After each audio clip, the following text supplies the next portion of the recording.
Okay, welcome. This is your lab video for experiment 1.1. If you're watching this, then you are going to be absent on Thursday when we actually do the lab in person.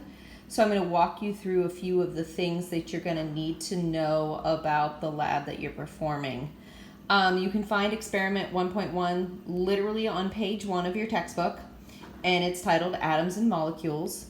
You have a supply list here. There are a few differences from their supply list to ours. We are not going to be needing to use, let me switch to the next page, electrical tape. We don't need that. And I'll show you why in just a moment. And then the type of wires we're going to be using are different. So this is your lab kit. I have safety goggles. Please use them while you do your experiment, just to honor the spirit of being safe during our science experiment. You should have a plastic cup that's see-through, a stirring spoon, a baggie of baking soda, and a little baggie with a battery and a set of wires attached to a little pluggy thing. I don't know the real word for that. Let's see. What are those called? They don't even say it. I gotta take that back upstairs. Anyway, note to self. So what you're going to be doing with this, and you're going to be following the directions, but there's a small deviation. You're going to be filling this cup with a little bit of water. They don't necessarily have to be specific, nor does the amount of baking soda have to be specific. The amount I put in the baggie for you should be sufficient. You're going to take that water, you're going to mix in the baking soda and stir it up.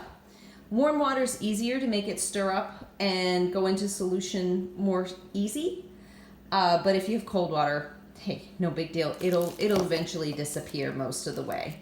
We just want to get that baking soda in solution. Then I'm trying to do this one-handed, so bear with me. I'm going to put my phone down for just 1 second.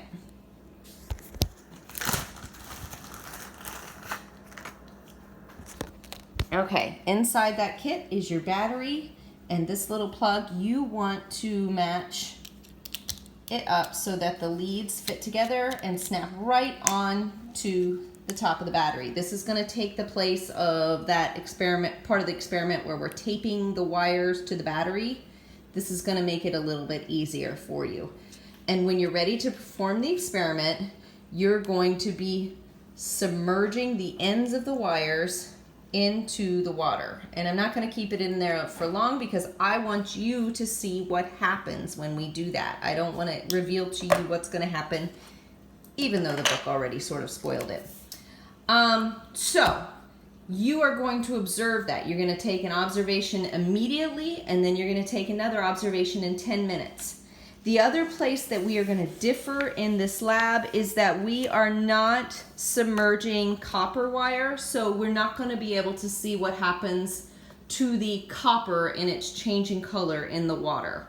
And that's because copper wire is just a little too difficult to get our hands on right now inexpensively. I did have some, but it was alloyed with other metals and it just didn't develop that good verdigris, that good green-blue coating on the outside because it was less reactive. So here's the other part of your lab experiment. In your student notebook, if you come into the part of the experiment area, you will see experiment 1.1 on page 219.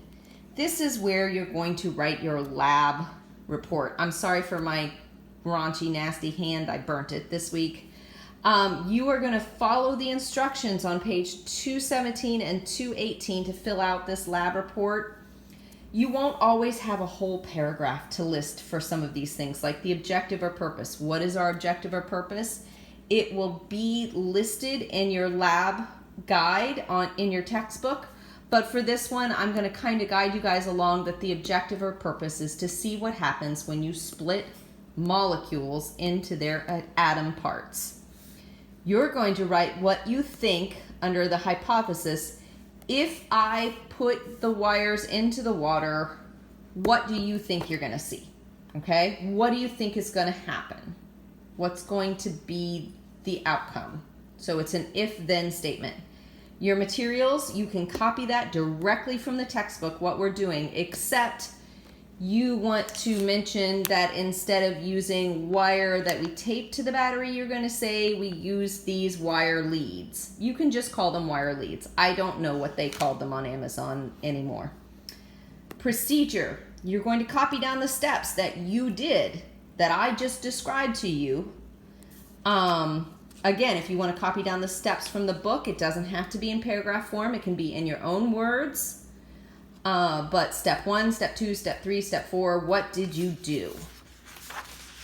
Data table, you're going to show wire 1. What color is that wire to use? Is that the red wire or the black wire? And wire 2. You need to specify.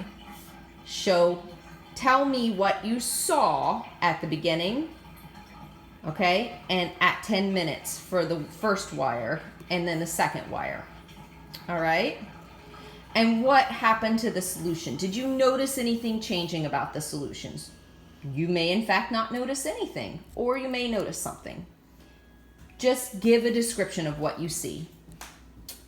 The results are going to be where you literally just record what the result of your experiment was. Don't draw any conclusions from it. What happened, sort of summarizing what your data said.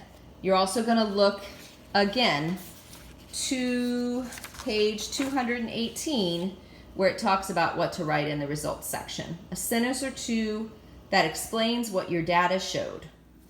Okay?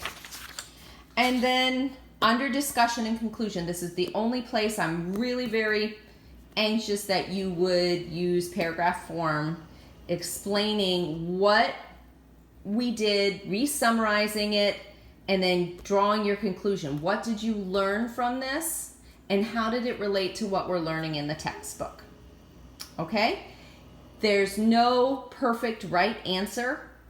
I just am looking for what was your final take after doing this experiment. Okay? A wrong answer would be like, I learned absolutely nothing and it was terrible. That's a wrong answer. I'm not going to give you credit for that. You didn't really try that hard. Let's be honest. But I do want you to tell me, what could you have gathered based on what you saw? Okay? That is what I have for you. If you have any questions, feel free to call me. My number is 757-705-7527. And I will walk you through anything further that I might have missed, because I very well might have missed something. Thank you. You guys have a nice day.